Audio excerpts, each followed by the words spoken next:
Vengo de una raza notable por la fuerza de la imaginación y el ardor de las pasiones. Los hombres me han llamado loco, pero todavía no se ha resuelto la cuestión de si la locura es o no la forma más elevada de la inteligencia, si mucho de lo glorioso, si todo lo profundo, no surgen de una enfermedad del pensamiento, de estados de ánimo exaltados a expensas del intelecto general. Aquellos que sueñan de día conocen muchas cosas que escapan a los que sueñan solo de noche. En sus grises visiones obtienen atisbos de eternidad y se estremecen al despertar, descubriendo que han estado al borde del gran secreto. De un modo fragmentario aprenden algo de la sabiduría propia y mucho más del mero conocimiento propio del mal. Diremos pues que estoy loco. Concedo por lo menos que hay dos estados distintos en mi existencia mental: el estado de razón lúcida, que no puede discutirse y pertenece a la memoria de los sucesos de la primera época de mi vida, y un estado de sombra y duda que pertenece al presente y a los recuerdos que constituyen la segunda era de mi existencia. Por eso, creed lo que contaré del primer periodo, y a lo que pueda relatar del último, conceded tan solo el crédito que merezca o dudad resueltamente. La amada de mi juventud, de quien recibo ahora claramente estos recuerdos, era la hija única de la hermana de mi madre, que había muerto hacía largo tiempo. Se llamaba Eleonora. Siempre habíamos vivido juntos, bajo un sol tropical, en el valle de la hierba irisada. Nadie llegó jamás sin guía a aquel valle, pues quedaba muy apartado entre una cadena de gigantescas colinas que lo rodeaba con sus promontorios, impidiendo que entrara la luz en sus bellos escondrijos. No había sendero hollado en su vecindad, y para llegar a nuestra feliz morada, era preciso apartar con fuerza el follaje de miles de árboles forestales y pisotear el esplendor de millones de flores fragantes. Así era como vivíamos solos, sin saber nada del mundo fuera del valle. Yo, Eleonora y su madre.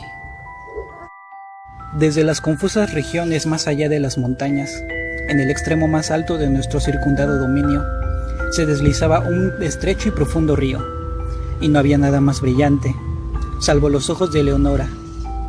Lo llamábamos el río del silencio, porque parecía haber una influencia enmudecedora en su corriente. Los márgenes del río y de los numerosos arroyos deslumbrantes que se deslizaban por caminos sinuosos hasta su cauce, estaban alfombrados por una hierba suave y verde, espesa, corta, perfectamente uniforme y perfumada de vainilla, pero tan salpicada de amarillos ranúnculos, margaritas blancas, purpúreas violetas y esfodelos rojo rubí, que su excesiva belleza hablaban a nuestros corazones, con altas voces, del amor y la gloria de Dios. Y aquí y allá, en bosquecillos entre la hierba como selvas de sueño, brotaban fantásticos árboles, cuyos altos y esbeltos troncos no eran rectos, mas se inclinaban graciosamente hacia la luz que asomaba a mediodía en el centro del valle. Las manchas de sus cortezas alternaban el vívido esplendor del ébano y la plata, y no había nada más suave, salvo las mejillas de Eleonora, de modo que, de no ser por el verde vivo de las enormes hojas que se derramaban desde sus cimas en largas líneas trémulas, retozando con los cefiros, podría habérselos creído gigantescas serpientes de Siria, rindiendo homenaje a su soberano, el sol. Tomados de la mano durante 15 años, erramos Eleonora y yo por ese valle, antes de que el amor entrara en nuestros corazones. Ocurrió una tarde, al terminar el tercer lustro de su vida y el cuarto de la mía, abrazados junto a los árboles serpentinos, mirando nuestras imágenes en las aguas del río de silencio. No dijimos una palabra durante el resto de aquel dulce día, y aún al siguiente, nuestras palabras fueron temblorosas, escasas. Habíamos arrancado al dios Eros de aquellas ondas, y ahora sentíamos que había encendido dentro de nosotros las ígneas almas de nuestros antepasados.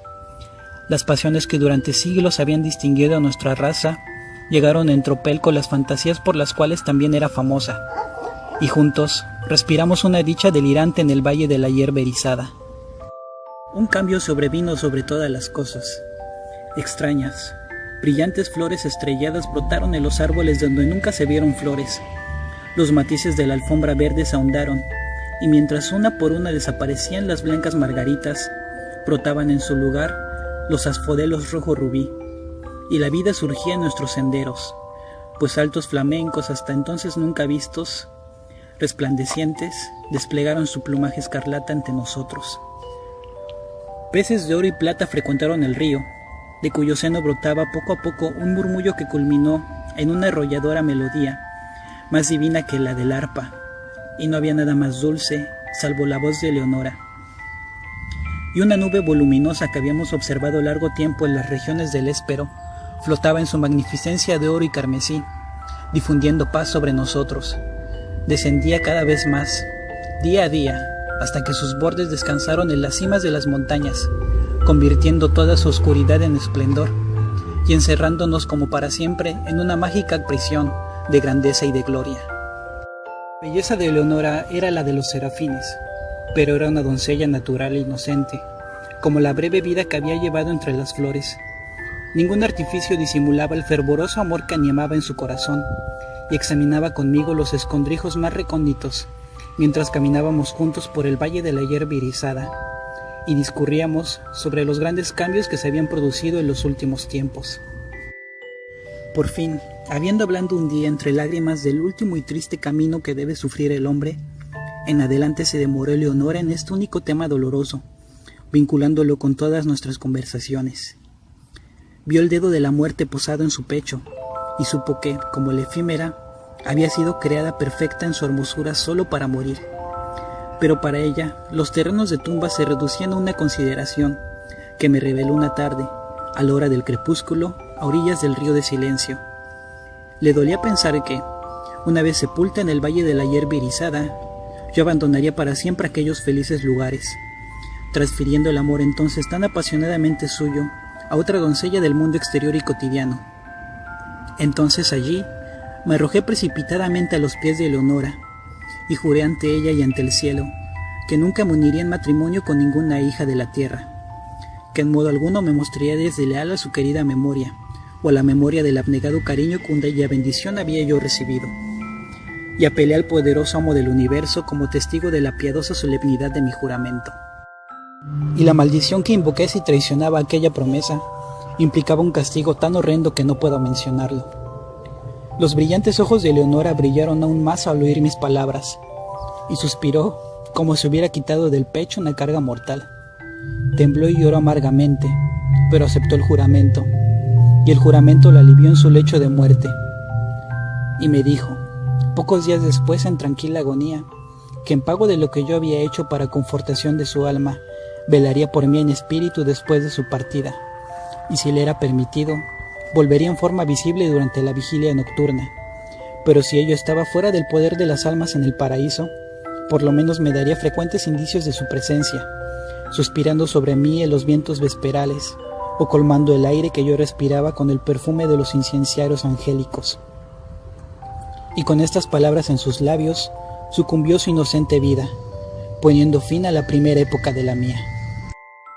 Hasta aquí he hablado con exactitud, pero cuando cruzo la barrera que en la senda del tiempo formó la muerte de mi amada, y comenzó con la segunda era de mi existencia, siento que una sombra se espesa en mi cerebro, y duda de la perfecta cordura de mi relato. Mas, dejadme seguir. Los años se arrastraban lentos y yo continuaba viviendo en el valle de la hierba irisada, pero un segundo cambio había sobrevenido en todas las cosas. Las flores estrelladas desaparecieron de los troncos de los árboles y no brotaron más. Los matices de la alfombra verde se desvanecieron, y uno por uno fueron marchitándose los asfodelos rojo rubí, y en lugar de ellos brotaron de a 10 oscuras violetas, que se retorcían desasosegadas y estaban siempre llenas de rocío. Y la vida se retiraba de nuestros senderos, pues el alto flamenco ya no desplegaba sus plumajes escarlata ante nosotros, y los peces de oro y plata nadaron a través de la garganta hasta el confín más hondo de su dominio, y nunca más adornaron el dulce río. Y la arrulladora melodía, más suave que el arpa y más divina que todo, salvo la voz de Eleonora, fue muriendo poco a poco, en murmullos cada vez más sordos, hasta que la corriente tornó, al fin, a toda la solemnidad de su silencio originario. Y por último, la voluminosa nube se levantó y abandonó los picos de las montañas a la antigua oscuridad, retornó a las regiones del Éspero y se llevó sus múltiples resplandores dorados y magníficos del valle de la hierba irisada. Pero la promesa de Eleonora no cayó en el olvido, pues escuché el balanceo de los incenciarios angélicos, y las olas de un perfume sagrado flotaban siempre en el valle, y en las horas solitarias, cuando mi corazón latía pesadamente, los vientos que bañaban mi frente me llegaban cargados de suaves suspiros, y murmullos confusos se llenaban a menudo el aire nocturno. Y una vez, solo una vez, me despertó de un sueño, como el sueño de la muerte, la presión de unos labios espirituales sobre los míos. Pero, aún así, rehusaba llenarse el vacío de mi corazón. Ansiaba el amor que antes lo colmara hasta derramarse. Al fin el valle me dolía por los recuerdos de Eleonora, y lo abandoné para siempre, en busca de las vanidades y los turbulentos triunfos del mundo. Me encontré en una ciudad extraña, donde todas las cosas podían haber servido para borrar del recuerdo los dulces sueños que tanto duraran en el valle de la hierba irisada. El fasto y la pompa de una corte soberbia, y el loco estrépito de las armas, y la radiante belleza de la mujer, extraviaron e intoxicaron mi mente. Pero, aún entonces, mi alma fue fiel a su juramento, y las indicaciones de la presencia de Eleonora todavía me llegaban en las silenciosas horas de la noche. De pronto, cesaron estas manifestaciones, y el mundo se oscureció ante mis ojos, y quedé aterrado ante los abrasadores pensamientos que me poseyeron, ante las terribles tentaciones que me acosaron. Pues llegó, de alguna lejana tierra desconocida, a la alegre corte del rey a quien yo servía, una doncella, ante cuya belleza mi corazón desleal se doblegó enseguida, a cuyos pies me incliné sin una lucha, con la más ardiente, con la más abyecta adoración amorosa. ¿Qué era en verdad mi pasión por la jovencita del valle, en comparación con el ardor y el delirio, y el arrebatado éxtasis de adoración, con que vertía toda mi alma en lágrimas a los pies de Ermengarda? Ah, brillante serafín, y sabiéndolo, no me quedaba lugar para ninguna otra, y al mirar en las profundidades de sus ojos, donde moraba el recuerdo, solo pensé en ellos.